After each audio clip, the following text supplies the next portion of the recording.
Okay, here is a passively long-form video on the first 24 hours of Orchid ownership. I was using the looping functions at my studio I work out of, and my manager Todd was like, hey, why aren't you recording that? It sounds very cool. So I decided to record it. It sounded something like this.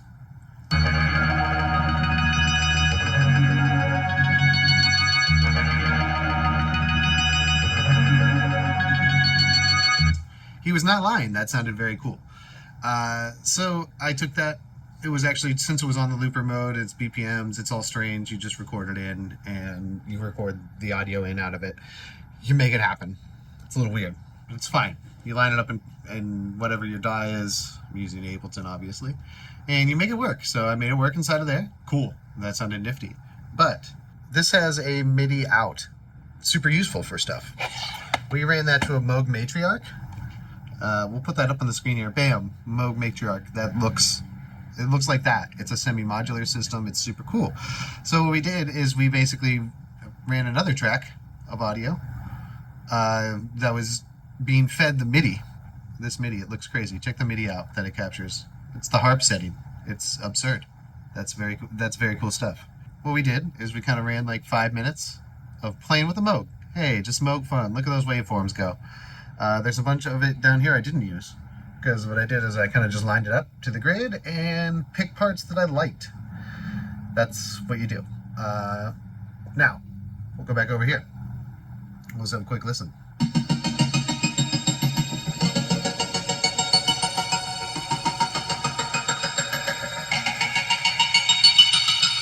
So what I kind of did is created verse and hook sections, and like a little bridge out of all of the different sounds that we made. So you can hear here, there's a much more developed and complex sound.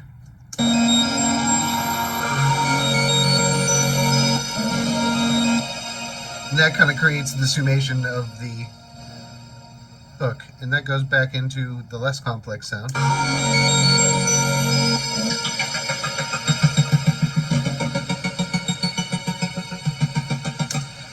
You know, nothing's perfect in that world of modular stuff. It's all going to be pretty wonky and crazy, so that's the fun part about it. When you mix it here with the Orchid sound, you have this very strange evolving sound here for the Moog, and this really cool consistent sound for the Orchid underneath it. Check it out.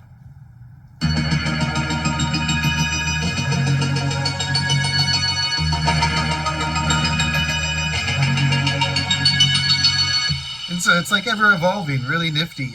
You know, as you can tell, even these are different from these because we just chose different sections that were kind of the same but different.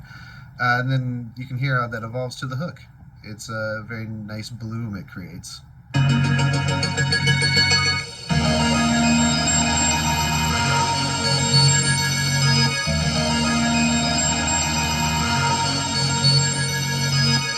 Again, this is all the same chord information that's being fed, all the same MIDI that was done right down here. Me just like pushing a couple buttons, having fun on the looper. I was actually using the drum machine. I'll post a video about that. Now, all of that is to say, doing what I just did right there, kind of created a couple different sections for me, and you can see that I also created and used a couple different parts for transition sounds. From here, you know, I added, you know, a couple, some bass, some MIDI bass, some drums up here. There's nothing too crazy. There's like, I even had a little hook idea. This right here is a nifty songwriting chord creation tool. There's a couple things I don't like. Like, it doesn't clock back and forth with Ableton. All this other stuff does, like everything else that I use, it does. That does not. Like, even like this does. Fix that, guys. I don't like it. I want that fixed. I would love that fixed. Make that happen in a firmware update or something. I don't know. That to say, you can make something pretty cool and nifty like this really fast.